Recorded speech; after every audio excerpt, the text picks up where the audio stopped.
할렐루야, 중증 목사와 함께하는 영성 산책 시간입니다. 새벽 예배와 독서가 끝난 후 저는 틈틈이 글을 적는 연습을 하였습니다.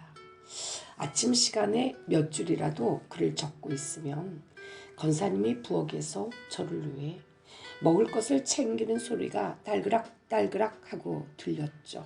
그리고는 아침마다 과일을 예쁘게 깎아서 책상 위에 올려놓고 일을 하러 나가셨습니다. 저는 그런 권사님의 모습을 보며 마음에 진한 헌신과 사랑을 느꼈습니다. 사실 아침마다 수고하는 권사님을 저는 30여 년 전에 처음 만났습니다. 금암동에 있는 어느 교회에서 부흥회를 하는데 권사님이 화려한 무대 의상을 입고 특별 찬양을 부르고 있었습니다. 젊어서 권사님의 모습이 얼마나 예뻤던지 동네 사진관들마다 권사님의 사진을 걸어 놓았죠. 저는 사진관에서 권사님의 처녀 때 사진을 발견하고는 혼자 빙그레하고 웃었던 기억이 납니다.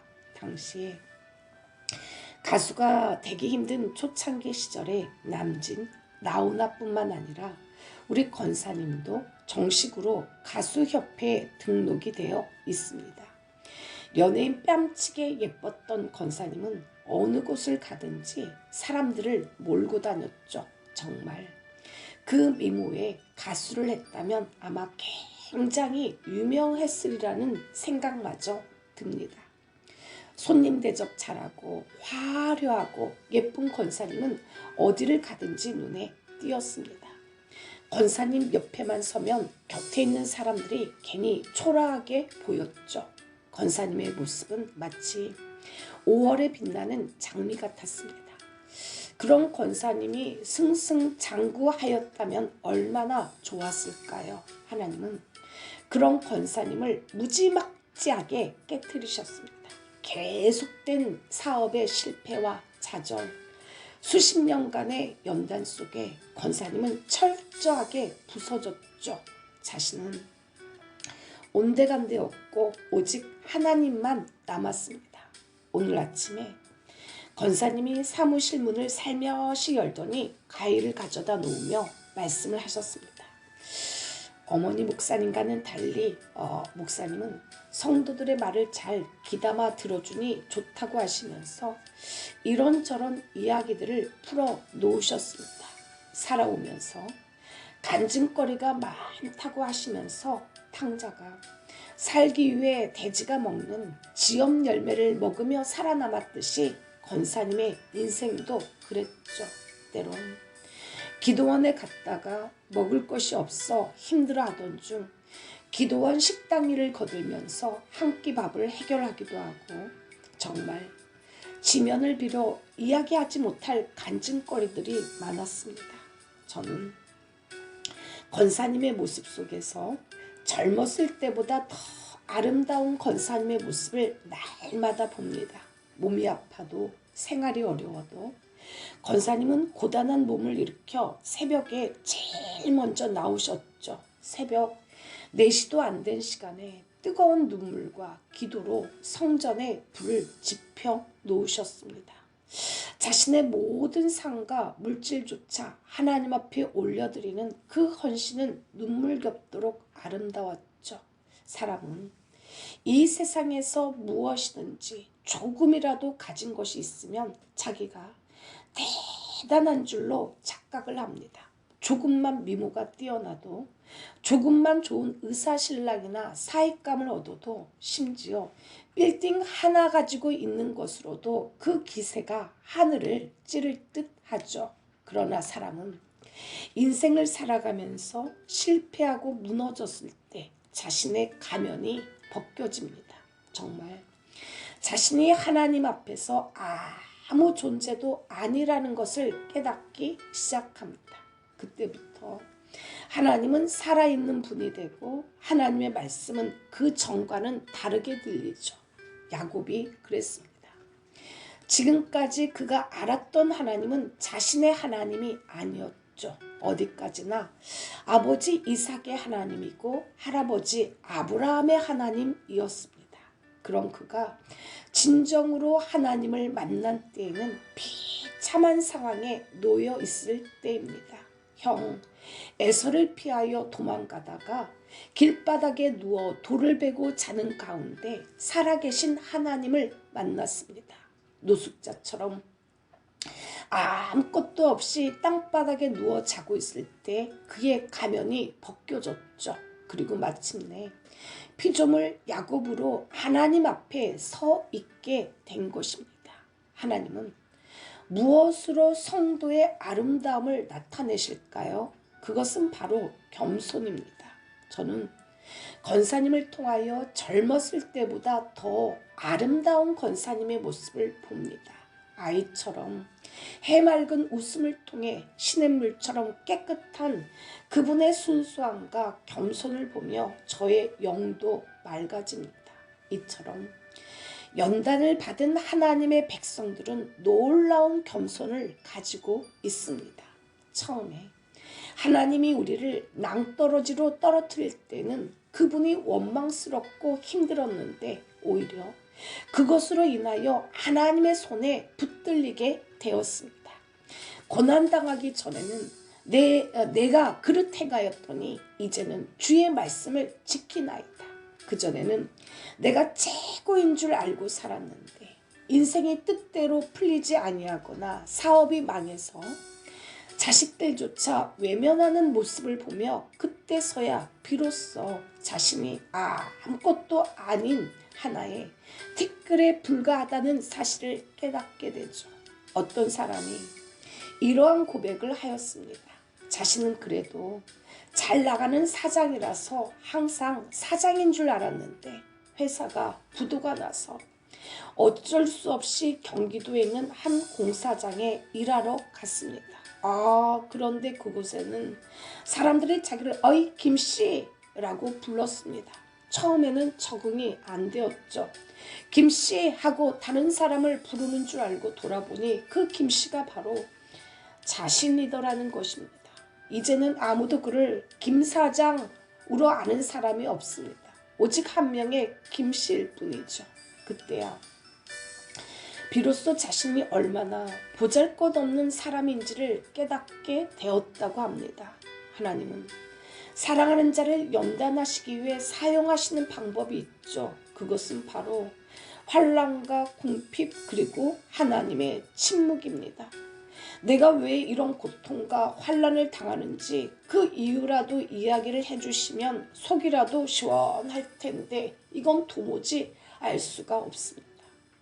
그러면서 묵묵히 하나님의 뜻을 더듬으며 찾아가죠. 화고한 날 이런 찬송을 부르면서 대산을 넘어 헝곡에 가도 캄캄한 밤에 다닐지라도 주께서 나의 길 되시고 나에게 밝은 빛이 되시니 길 잃어버릴 염려 없네.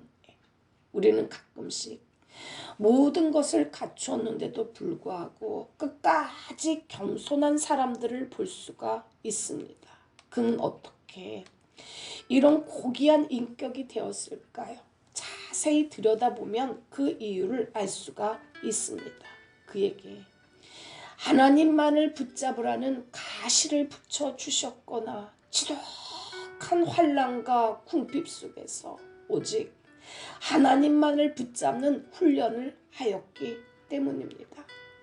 사도 바울에게 붙여주셨던 육체의 가시처럼 육체의 질병을 안고 하나님만을 바라보고 살아가거나 아니면 부모는 잘 나가는데 자식을 통하여 매일 그분께 무릎을 꿇을 수밖에 없는 상황, 그리고 기가 막힌 환경으로 인하여 하나님을 의지하지 않으면 순간도 살 수가 없는 연약한 자신을 발견하였기 때문이죠.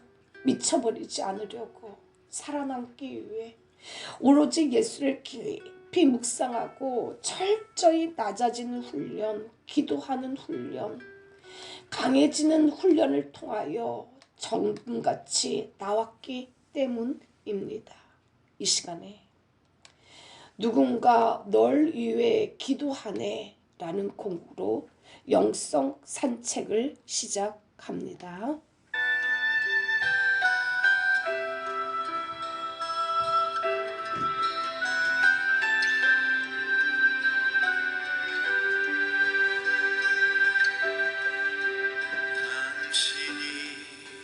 지쳐서 기도할 수 없고 눈물이 빗물처럼 흘러내릴 때 주님은 아시네 당신의 약함을 사랑으로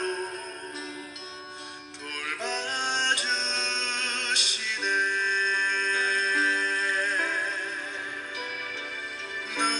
누군가 널 위하여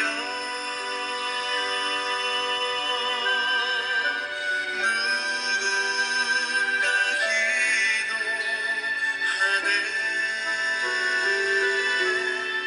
내가 홀로 외로워서 마음이 무너질 때 누군가 널 위해 기도하네.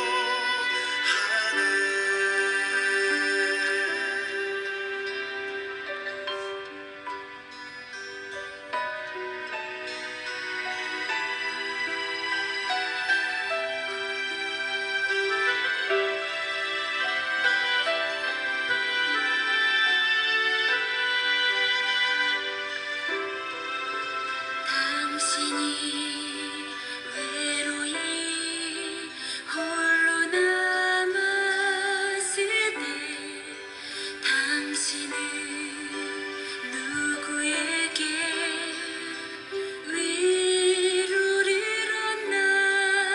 주님은 아시네 당신의 마음을 그대 홀로 잊지 못함을.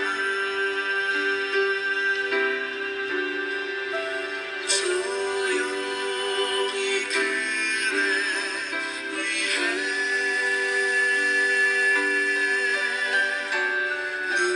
누군가 기도하네. 내가 홀로 외로워서 마음이 무너질 때 누군가 널 위해 기도하네.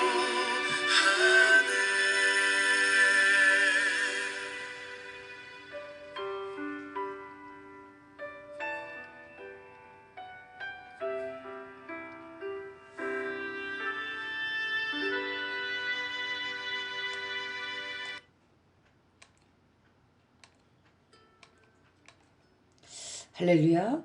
욥은 자신에게 찾아온 고난을 이해할 수가 없었습니다. 왜 재산을 다 날려야 하는지, 왜 10남매나 되는 자식들이 하루아침에 다 죽어야 하는지, 왜 몸은 병들어 몸에서 구더기가 나게 하시는지 쑤시고 아파서 견딜 수가 없었습니다. 심지어 그의 아내마저 그의 숨결조차 싫어하고 하나님을 저주하고 뒤져버려! 라고 소리쳤죠. 더군다나 친구들이 찾아와서 위로한다고 말하는 것이 오히려 굴욕처럼 때로는 모욕처럼 가슴을 파고들었습니다. 괴로웠죠.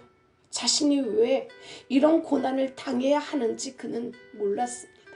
그러나 이러한 상황에서 욥의 신앙의 진가가 드러났죠. 기가 막힌 시련 속에서도 믿음을 잃지 않고 오히려 놀라운 고백을 올려드립니다. 나의 갈 길을 오직 그가 아시나니 그가 나를 단련하신 후에는 내가 정금같이 나오리라. 참으로 멋진 신앙의 고백입니다. 하나님을 신뢰하는 사람은 긍정적이고 소망의 말을 하죠. 고난을 감사하게 생각하고 홀로 부딪히는 이 사건을 통해 나를 강하게 하시는 하나님의 능력을 경험합니다. 더 주님만을 바라보죠. 저 역시 처음에는 죽음밖에 떠오르는 것이 없었습니다. 미치도록 죽고 싶었죠. 덫에 걸린 한 마리 울부짖는 짐승 같았습니다. 갈기갈기 찢어 죽어가는 짐승처럼 마음이 찢겨지고 미친년처럼 통곡하였죠. 그러다 잠잠해지자 잠을 잤습니다. 고통을 잊기 위해 계속해서 잠만 잤죠. 어쩔 때는 수면제까지 먹어가며 잠을 잤습니다. 마치 죽는 연습을 하는 것 같았죠. 잠을 자면 뭐든지 잊어버릴 수 있을 것 같았습니다. 그러다가 잠이 깨면 무서웠죠. 서늘하였습니다. 몸과 마음이 아팠죠. 제 곁에는 아무도 없었습니다. 이러다가 죽어 혼자 발견되겠지. 그렇게 절망의 끝에 이르렀을 때도 생각나는 것은 단 한 가지뿐이었죠. 바로 예수님. 오직 예수님밖에 떠오르는 것이 없었습니다. 저의 마음속에, 나의 머릿속에는 내가 죽도록 사랑하는 예수님밖에 없었죠. 그러면서 찬송가 88장 내 진정 사모하는 친구가 되신 이 찬양을 부르기 시작하였습니다. 가사 내용이 나의 마음과 똑같았기 때문이죠. 또한 이 찬양은 제가 하나님 곁으로 갔을 때 성도들이 마지막으로 불러주기를 원하는 찬양이기도 합니다. 찬양을 부르고 나면 이상하게도 눈물이 났습니다. 온 세상 날 버려도 끝까지 나를 돌보시는 예수님의 사랑이 느껴져 마음이 포근하였죠. 그러면서 나를 붙드시는 주님의 위로가 느껴졌습니다. 저는 자는 연습을 많이 하였죠. 그러나 오히려 그 속에서 살아나는 연습을, 주님 만나는 연습을 많이 하였습니다. 예수님은 죽은 사람을 가리켜 잔다라고 하였죠. 나사로가 죽었다가 모두가 울며 장례까지 치렀는데도 불구하고 예수님은 잔다고 하였죠. 예수님의 죽음과는 휴식입니다. 쉰다는 말이죠. 우리가 낮에 힘써 일하고 밤에 피곤해서 자는 것처럼 죽음이란 그 잠자는 것과 의미가 같다는 것이죠. 쉬는 것입니다. 그리고 잔다고 하는 것은 그 속에 생명이 있다는 뜻입니다. 혹시 당신에게 죽음이라고 하는 현상 자체에 대한 두려움이 있는가요? 얼마나 괴로울까? 얼마나 아플까? 얼마나 숨이 답답할까? 하는 그런 생각들 말이죠. 그런데 우리는 이 죽는 연습을 날마다 합니다. 지금은 자지만 깨어날 때가 있죠. 이 세상에서 최선을 다하다가 항원이 되어 잠을 자다 깨어나면 주님이 맞아주십니다. 굿모닝 하면서 우리 주님이 웃으면서 맞아주시죠. 그리고 영원히 주님 같이 있게 하십니다. 혼자 두지 아니하시고 울음을 닦아주시며 사랑하는 주님이 포옹해 주시죠. 진하게 격하게 안아주십니다. 그래서 저는 죽음이란 말을 이렇게 표현하는데 공감합니다. 예수를 믿는 자에게 죽음이란 천국, 행복, 그리고 주님을 의미합니다. 형제들아, 자는 자들에 관하여 너희가 알지 못함을 우리가 원치 아니하노니 이는 소망 없는 다른 이와 같이 슬퍼하지 않게 하려 함이라. 우리가 예수에 죽었다가 다시 사심을 믿을진대 이와 같이 예수 안에서 자는 자들도 하나님이 저와 함께 데리고 오시리라. 저의 성격은 독립적인 면이 많습니다. 누굴 의지하거나 아쉬운 소리를 잘 못하죠. 부모를 만나 자라오면서도 저는 부모에게 무엇을 달라 요구해 본 적이 없습니다. 제가 달라는 말을 거의 안 하니 부모도 제게 잘 챙겨주시지를 않으셨죠. 그러나 동생은 달랐습니다. 동생은 갓난아기 때 모유도 먹지 못하고 심지어 우유도 없어 할머니가 시래기 국물을 먹여 갓난아기를 살려냈죠. 그러니 어머니로서 자식을 돌보지 못한 마음은 평생을 가는지 늘 다 큰 동생을 어머니는 우리 아기 그러면서 늘 편애를 하였죠. 동생이 원하는 것이면 어머니는 다 해주었습니다. 그런 어머니의 든든한 지지 속에 더군다나 동생은 공부를 잘해서 미국에서 유학을 했죠. 저는 물건을 하나 쓰면 10년도 더 씁니다. 심지어 의자 하나도 중고 가게에서 가서 샀는데 5,000원 주고 산 의자가 지금도 13년째 쓰고 있습니다. 신발도 누가 주워 가지고 온 것을 수년째 신고 있죠. 물건을 하나 사려면 시장을 몇 바퀴 돌아서 간신히 하나를 샀습니다. 그러니 사람들은 동생이랑 저랑 자매인지 전혀 모르죠. 동생은 세계 곳곳을 돌아다니며 여행하는 것을 좋아하고 저는 한자리에 머물러서 주야로 주님의 말씀을 묵상하며 집중하는 것을 좋아합니다. 같은 자매이지만 성격도 둘 다 판이하게 다르죠. 심지어 개척도 마찬가지입니다. 저는 평생 동안 어머니를 제일로 존경해왔죠. 심지어 학교에서 존경하는 인물을 적으라면 남들은 이순신, 유관순이라고 적을 때 저는 당당하게 어머니 이름을 적었죠. 남들이 처음 듣는 이름이라 고개를 가우뚱거리면 누구냐고 물어보면 저는 서슴지 않고 대답을 하였습니다. 응, 우리 엄마. 그 정도로 저의 마음을 차지한 분위기에 이 일로 인해 다가오는 실망감의 무게는 적지가 않았죠. 많이 토라졌습니다. 그래서 어머니에게 도움을 청하지 않았습니다. 혼자 개척의 길을 걸으며 하나님만을 강하게 붙잡았습니다. 우리는 각자의 길을 걸어갔죠. 그 무렵 이런 신문기사가 떴습니다. 32살의 한 젊은 작가가 굶어 죽었다는. 그날 저의 마음이 하루 종일 아팠죠. 눈만 뜨면 경제대국 몇 위를 자랑해대는 대한민국에서 장래가 촉망되는 한 작가가 병과 배고픔으로 굶어 죽었다는 사실이 저의 처지와 비슷하게 느껴져 더욱 마음이 애달팠습니다. 그 여자는 얼마나 굶주렸으면 며칠째 아무것도 못 먹었습니다. 혹시 남는 밥이랑 김치가 있으면 저희 집 문 좀 두들겨 주세요 라는 쪽지를 남겨두고 죽었습니다.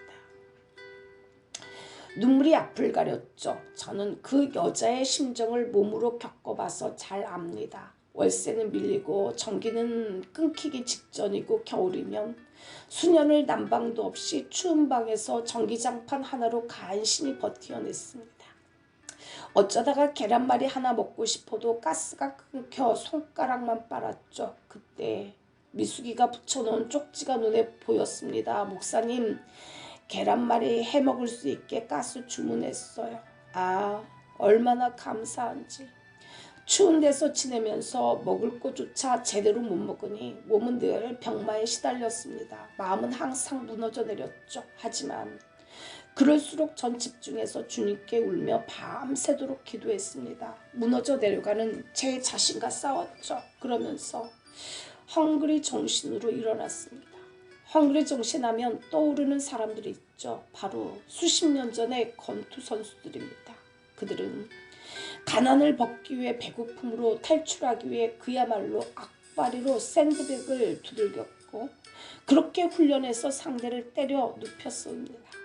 너를 눕히지 못하면 내가 굶어 죽는다 라는 생각으로 싸웠죠. 이러한 글이 떠오릅니다. 오래전에 링글린 브라더스 서커스단이 뉴욕 공연을 할 때입니다. 무대에서는 조련사가 호랑이 4마리로 재주를 보이고 있었죠. 그런데 공연 중 갑자기 정전이 되었습니다. 그 시간이 비록 1분간이었지만 관중들은 캄캄한 데서 조련사가 호랑이의 공격을 받게 되지 않을까 두려워하며 모두 숨을 죽이고 있었습니다. 어둠의 무대에서는 조련사의 채찍 소리만 들려올 뿐이었죠. 드디어 불이 켜지자 조련사가 조금도 흐트러짐이 없이 의연하게 서 있는 것을 보자 관중들은 비로소 안도의 숨을 쉬고는 기립박수를 보냈습니다. 공연이 끝난 뒤에 기자회견 때 조련사가 이렇게 말했죠. 어둠 속에서도 호랑이는 나를 잘 봅니다. 내가 호랑이를 못 보고 있다는 사실을 눈치채게 해서는 안 됩니다. 마치 어둠 속에서도 밝은 빛에 있듯이 행동해야 합니다. 그렇습니다. 조련사가 어둠 속에서도 호랑이를 제압하고 살아남을 수 있었던 것은 흑암 속에서도 빛이 있는 것처럼 당황하지 않고 행동했기 때문입니다. 비록 하나님의 뜻이 느껴지지 않아 비틀거리며 인생의 길을 걸어갈지라도 사단이 우는 사자처럼 돌아다니며 기회를 엿볼지라도 정신만 차리면 삽니다. 내 영혼아, 네가 어찌하여 낭망하며 어찌하여 내 속에서 불안하여 하는고. 너는 하나님을 바라라. 나는 내 얼굴을 도우시는 내 하나님을 오히려 찬송하리로다. 이 시간에 너의 눈물을 닦아 주리라 한 곡 더 올려드립니다.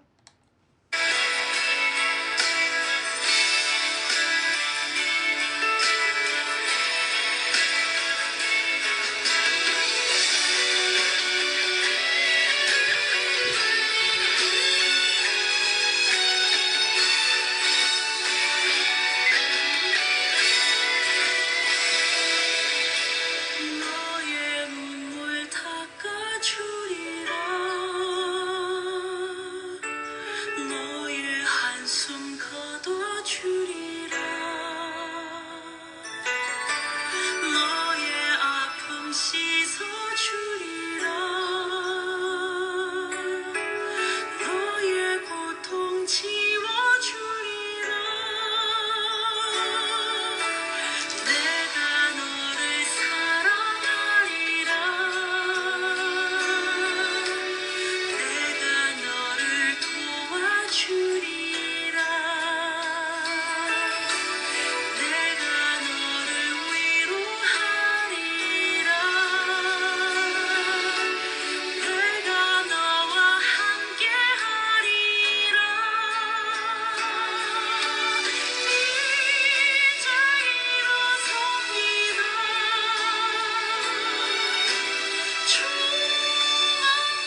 할렐루야.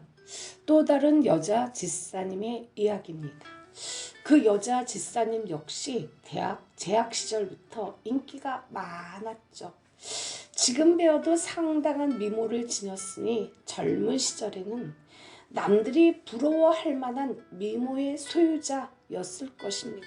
거기다 능력 있는 남자와 결혼까지 했으니 너무 잘 나가는 케이스여서 모든 친구들의 선망의 대상이었습니다. 그런데 그 부러울 것도 없고 걱정도 없이 살던 그 사모님 집사님에게 시련이 닥쳤죠. 아이들이 중학교 고등학교 다닐 중 갑자기 남편이 사고로 눕게 되었고 더불어 경영하던 사업체가 파산 지경에 이르러 당장 생계마저 어려운 상태가 된 것입니다. 정말 하늘이 노랬죠. 더군다나 손끝에 물 하나 묻히고 살지 않던 이 집사님이 가게를 꾸려야 할 판인데 할 줄 아는 것이 하나도 없었습니다. 가게를 낼 형편도 아니고 식당에서 그릇이라도 닦고 싶었지만 행동이 느리다고 받아주지도 않았습니다. 애들은 돈을 달라고 성화이고 공과금은 밀려가고 돈은 이리저리 들어갈 때가 많고 생각하다 못해 농수산물 시장에 가서 채소와 생선을 떼어다 머리에 이고 다니며 팔았습니다. 어쩌다 만난 남정네가 찝쩍일 때는 서러워서 울기도 많이 했죠. 더군다나 평생 해보지 않은 일이라 몸은 고되고 아팠습니다. 아이들 생각에 알아 누워있는 남편 생각에 몸은 천근만근이지만 그럴 때마다 예수님을 생각하였습니다. 그러면서 점차 강해지는 것을 느꼈죠. 하루는 어느 동네 골목에서 생선 사세요 하며 외치고 가는데 이게 웬일인지 대학 동창이 저쪽에서 걸어오는 것이었습니다. 순간 이 집사님은 갈등했죠. 내가 저 친구를 피해야 하나 아는 척해야 하나 저 친구가 나를 보고 뭐라 할까 잘 나가더니 꼴 좋다 라고 그러지 않을까 하면서 마음에 갈등이 일어났습니다. 그러다가 내가 나쁜 일을 한 것도 아닌데 하고는 친구에게 다가가서 아는 체를 하였죠. 그 순간 그 친구의 얼굴 표정이 얼마나 놀랐는지 그러면서 그간의 사정을 들은 그 친구가 남은 생선 다 내려놔 하면서 그 생선을 다 사주고는 재정적인 큰 도움을 마련해 주었습니다. 우리도 마찬가지죠. 지금 이 순간 내 자신의 아픈 상처에 자기 연민에 빠질 틈도 없습니다. 각종 공과금을 비롯하여 돈 들어갈 때는 태산이죠. 야속하지만 돈 없으면 기본적인 생활이 불가능하죠. 그렇다고 가만히 앉아서 생활비를 대줄 사람만 기다리는 것은 감나무 밑에서 입 벌리고 감 떨어지기만 기다리는 것과 똑같죠. 과거에 내가 아무리 대단했던들 아무리 내가 좋은 대학을 나왔던들 그것은 이미 예전의 일이고 지금은 어쨌거나 살아남아야 합니다. 우리 예쁜 권사님도 파출부 일을 하면서 살아남았죠. 교직 생활로 은퇴를 하셨던 장로님도 사업이 실패하면서 살아남기 위해 상가에서 수의로 일하면서 주회전을 섬겼습니다. 저 역시 교회에서 구슬 깨는 일을 할까 빗자루를 만들어 납품을 할까 별의별 생각 다 하다가 학원에서 아이들을 가르치며 살아남았죠. 나중에는 학습지 교사까지 하였습니다. 저는 그때 주여 제게 목회만 하게 하옵소서가 간절한 기도 제목이었습니다. 꼭두 새벽부터 밤늦도록 살아남기 위해 얼마나 몸부림쳤는지 몸이 10개라도 모자라서 그 덕분에 저는 교회를 살리기 위해 목사님들이 신문 배달을 하고 야간에 대리운전을 하고 또 거기다 사모님들조차 일터로 내몰리는 고통을 누구보다 잘 알고 있습니다. 바로 제가 그랬으니까요.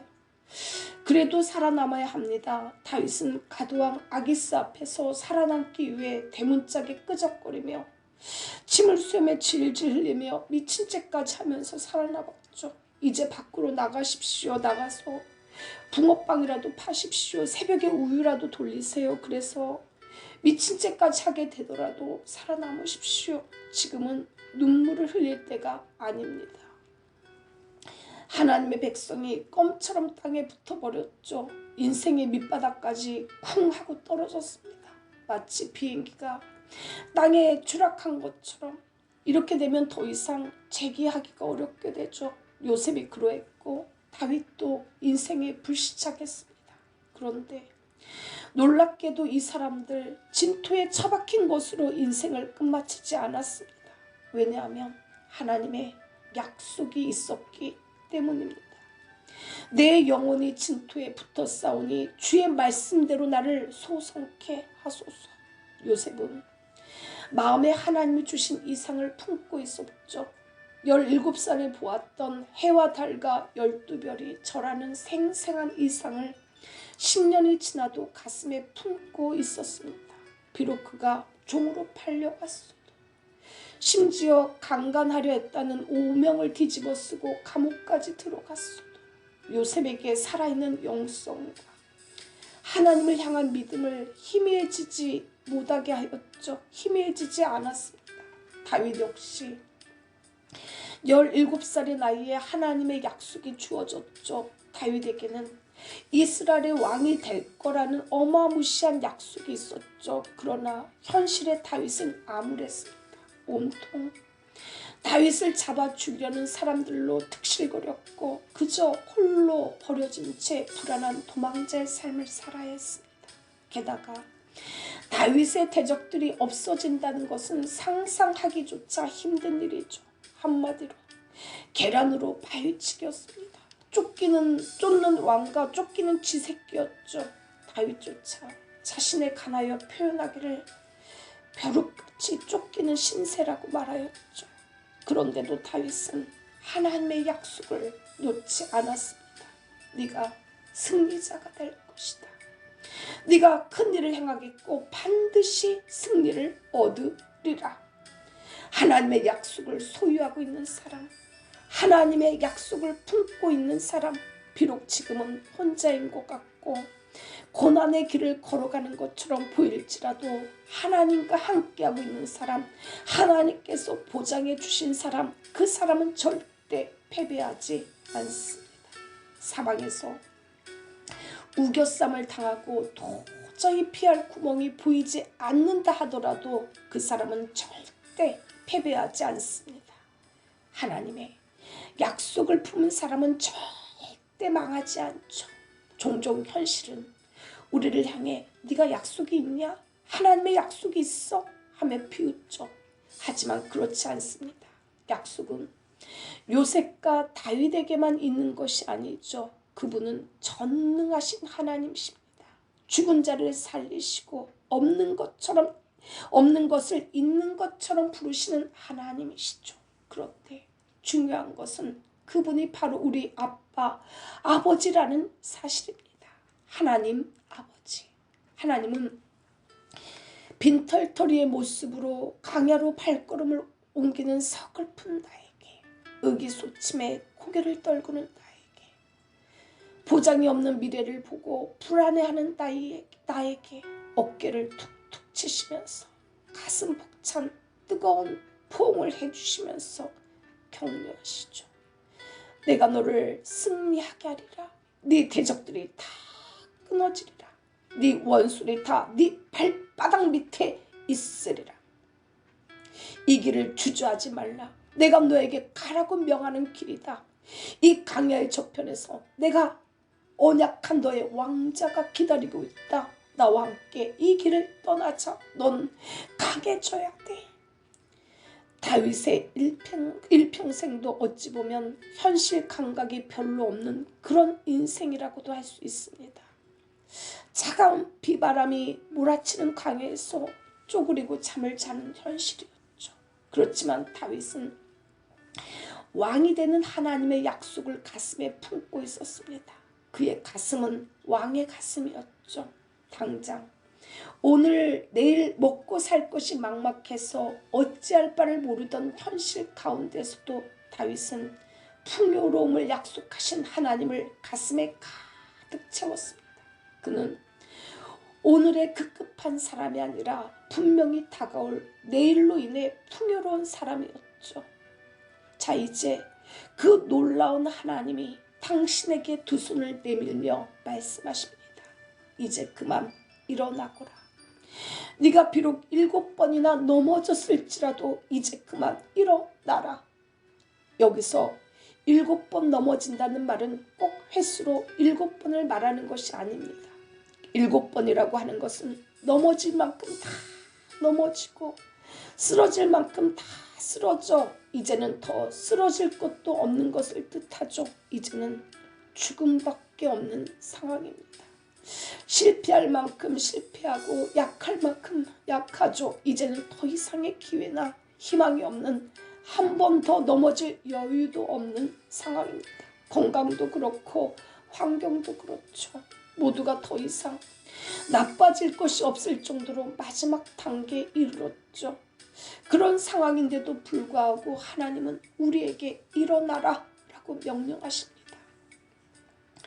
조용히 눈을 감고 그분의 음성을 들어보십시오. 당신을 안아주시며 당신의 손을 잡아주시며 당신의 귓가에 하나님이 부드럽게 속삭이십니다. 너의 평생에 너를 능히 당할 자 없으리니 내가 모세와 함께 있던 것 같이 너와 함께 있을 것임이라. 내가 너를 떠나지 아니하며 버리지 아니하리니 마음을 강하게 하라. 담대히 하라. 너는 이 백성으로 내가 그 조상에게 맹세하여 주리라 한 땅을 얻게 하리라. 저는 여호수아 말씀을 좋아합니다. 왜냐하면 하나님께서 여호수아서를 인용하여 제게 많은 말씀과 위로를 하여 주셨기 때문입니다. 사실 모세는 위대한 인물이죠. 천년에 한 번 나올까 말까는 위인입니다. 그런데 이제 여호수아는 모세가 죽어 모세가 있던 위치에서 그 책임을 감당하려 할 때 모세에 비해서 자신이 너무 부족한 것을 발견하게 되었죠. 그러나 열등의식만 있으면 그는 성장할 수 없을 것입니다. 여호수아는 하나님께서 함께 하신다는 약속을 믿었죠. 그는 용기를 가지게 되었습니다. 요단강에도 뛰어들었고 지는 태양 보고 머무르라 라고 고함을 칠 만큼 그렇게 자신 있는 삶을 살았고 이스라엘의 위대한 지도자가 되었습니다. 하나님은 여호수아의 하나님만 되신 것이 아니요 바로 나의 하나님이죠. 그리고 당신의 하나님이십니다. 그 하나님이 지금 당신에게 일어나라 라고 명하시죠. 삶의 용기를 상실하고 주저앉아서 절망 가운데 빠진 사람이 있는가요? 일어나십시오. 영적으로 패배한 사람이 있는가? 일어나십시오. 신앙적으로 힘을 잃고 주저앉아서 한숨 쉬고 탄식한 사람이 있는가요? 일어나라 라는 하나님의 말씀에 순종하십시오. 후회 없는 인생이 되도록 최선을 다하십시오. 그리고 주어진 것에 목숨을 거십시오. 거칠은 강야 위에 꽃은 피어날 것이고 세상은 내 안에서 주님의 영광을 보게 될 것입니다. 나의 대적이여 나로 인하여 기뻐하지 말지어다. 나는 엎드러질지라도 일어날 것이요 어두운데 앉을지라도 여호와께서 나의 빛이 되실 것이니로다. 이 시간의 찬양 하나님은 실수하지 않으신다네 올려드립니다.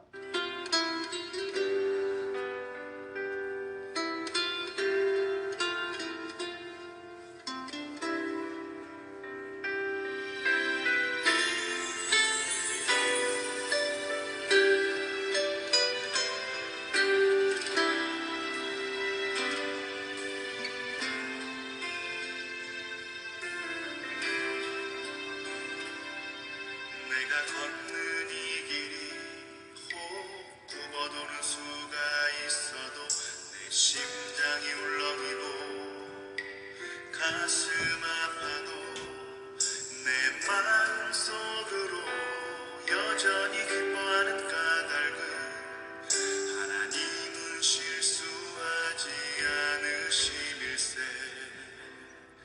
내가 세운 계획이 나갈지 모르며 나의 희망 덧없이 쓰러질 수 있지만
실수하지 않으신 다네.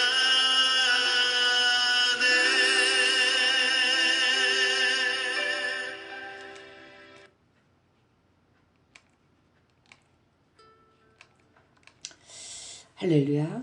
예전에 저는 주사를 잘 맞지를 못하였습니다.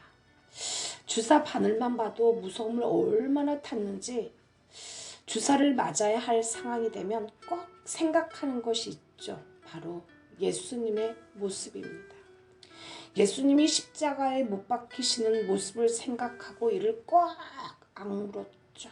그런데 이제는 주사 맞는데도 이골이 났는지 옛날보다 덜 무서워합니다. 심지어 저는 수술대 위에 올라갈 때에도 예수님을 꼭 생각하죠. 그런데 이제 내가 고통을 당할 때마다 생각하는 예수님 말고 또 다른 분이 있습니다. 바로 저의 육신의 아버지죠. 저는 죽기까지 힘든 고통이 닥칠 때마다 저의 아버지를 생각하고 힘을 냅니다. 2000년 5월 30일 서울에서 공부하고 있었던 저는 아버지가 하나님 품에 안기셨다는 전화를 받았습니다. 집에 내려가기 전에 왕성교회 소예배실에서 2시간 동안 울며 기도하는 마음을 달랬죠. 고속버스를 타고 집에 가는 길에 아버지의 모습이 생각이 났습니다. 고등학교 1학년 때 수업 시간에 밖에 누가 찾아왔다고 선생님이 저보고 밖에 나가보라고 하셨죠. 그곳에는 아버지가 계셨습니다. 아침에 도시락만 챙기고 숟가락을 안 가지고 갔다고 하기에 걱정이 돼서 학교에 오셨던 것입니다. 숟가락과 얼마 되지 않는 돈을 지어주시며 은총아 너를 사랑한단다. 공부 열심히 하렴 하시며 수줍게 말씀하시고 돌아서 가시는 아버지의 뒷모습이 생각이 났습니다. 아버지가 마지막으로 한 말은 지금 내 눈앞에 주님이 나 데리러 천사들이 직접 왔다. 나 이제 주님께로 간다. 우리 은총이 하나님께 맡겼으니 열심히 주의 길 가려무나. 마지막 말씀이셨죠. 아버지는 정말 죽도록 헌신하셨습니다. 하늘의 미랄이 어떠한 것인지를 몸소 보여주셨죠. 심지어 몸이 점점 안 좋아져 가면서도 내색하지 않으셨습니다. 자신의 몸이 얼마나 아팠는지를. 아버지는 병원에서 한 달 남짓 있다가 하나님께 가셨죠. 당뇨 합병증으로 인해 비록 다리는 썩어 들어가 잘라내야 할지라도 이미 육신의 눈은 멀어서 보이지 않을지라도 아버지는 영안의 눈으로 자신을 데리러 오신 주님의 모습을 보았습니다. 죽는 순간까지도 최선을 다해 주님을 붙잡았던 아버지의 마지막 모습이 제게 어려운 인생을 헤쳐나가는데 큰 힘이 됩니다. 아버지, 이 못난 자식을 용서하소서. 아버지 아픔과 그늘진 모습을 따뜻하게 안아드리지 못했습니다. 또한 아버지처럼 저도 죽는 순간까지 최선을 다해 주님을 붙잡겠습니다. 아버지에게 따뜻한 딸이 되어 살갑게 대하지를 못한 것이 평생의 눈물을 흘리게 만들죠. 아버지는 딸의 아픈 상처와 기억을 두고 아버지 자신의 평생을 놓고 사죄하시며 딸의 고통을 잊게 하셨는데 그 모습을 외면한 이 딸의 가슴은 빗수에 찔린 듯 아프기만 합니다. 주님을 내 생명보다 사랑합니다. 저는 아직도 아버지의 이 고백이 귓가에 들립니다. 아버지는 예수님을 만난 후 그분이 그렇게 좋아 주님께 남은 모든 생애를 바쳤죠. 아버지는 예전에 좋아하던 것을 해로 여겼고 이제는 그리스도와 함께하는 것이 너무나 행복해 하였습니다. 그러나 무엇이든지 내게 유익하던 것을 내가 그리스도를 위하여 다 해로 여길 뿐더러 또한 모든 것을 해로 여김은 내 주 그리스도 예수를 아는 지식이 가장 고상함을 인함이라. 내가 그를 위하여 모든 것을 잃어버리고 배선물로 여김은 그리스도를 얻고 그 안에서 발견되려 함이니. 아버지가 주님을 만나고 나서 많은 사람들이 놀라워 했습니다. 아버지는 하나님과 사람 앞에서 지극히 성실한 사람으로 변하셨죠. 심지어 몸무게마저 변하셨습니다. 100kg 넘는 사람이 70kg도 안 되게 날씬해졌죠. 아버지 친구 중에 한 분이 생각이 납니다. 아버지는 자상하게 변하셔서 늘 우리와 함께 시간을 보내려고 노력하였죠. 하루는 아버지가 우리를 데리고 등산을 가는 길에 아버지의 세상 친구를 만났습니다. 그분이 저를 부르더니 저에게 의미 있는 웃음을 지으면서 아버지 갖다 주라고 담배 한 묶음을 주시는 것이었습니다. 그러나 아버지는 주님을 만난 후 단 한 번도 담배나 술에 매이지 않았습니다. 옛날 재래식 화장실에 보기 싫은 구더기처럼 꿈에도 보기 싫은 흉악한 뱀처럼 그렇게 각오를 흘러 보냈습니다. 마치 히스기야가 그랬던 것처럼 아버지 역시 과거의 우상들을 철저하게 잘라내어 버렸습니다. 술과 혈기와 담배를 좋아하던 자신의 바알 우상을 부수어 버렸죠. 여자와 세상 음란과 무절제한 삶을 살던 아세라 우상을 도끼로 내리찍어 버렸습니다. 철저히 결단하며 자신이 섬기던 술과 음란과 방탕의 우상을 향해 내리찍으며 회개하였습니다. 오 주여, 나를 용서하옵소서. 가증한 마귀에게 속아 인생을 허비하였나이다. 내 인생에 다시는 술과 담배, 여자를 좋아하지 않겠습니다. 다시는 세상과 연애하지 않겠습니다. 하나님, 이제 오직 하나님만 섬기겠습니다. 주님, 나에게 한 번만 더 기회를 주신다면 이제는 주님을 위한 생애로 살겠나이다. 이것이 아버지 인생의 진정한 자유가 되었죠. 세상의 곳에 붙잡혀 고통하며 살던 아버지의 지난날의 삶이 이제는 예수 안에서 해방을 맛보았습니다. 그런 아버지의 결단과 헌신의 삶은 나에게 십자가의 길을 걸을 수 있게 하는 원동력이 되었습니다. 이 시간에 마지막으로 주의 손에 나의 손을 포개고 한 곡 마지막으로 올려드립니다.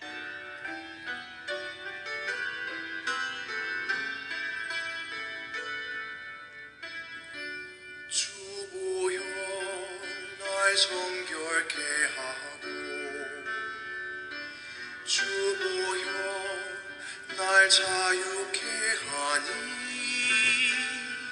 주 앞에 나 예배하는 이 시간 나의 모든 것을 주께 드리네. 주의 손 날 위해 지키셨고 주의 발 날 위해 박히셨으니 이제는 내가 사는 것이 아니요 오직 주를 위해 사는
손에 나의 손을 보게고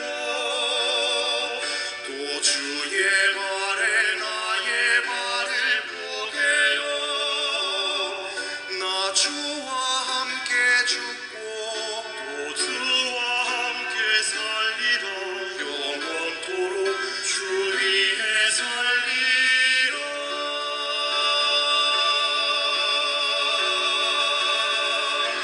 주의 손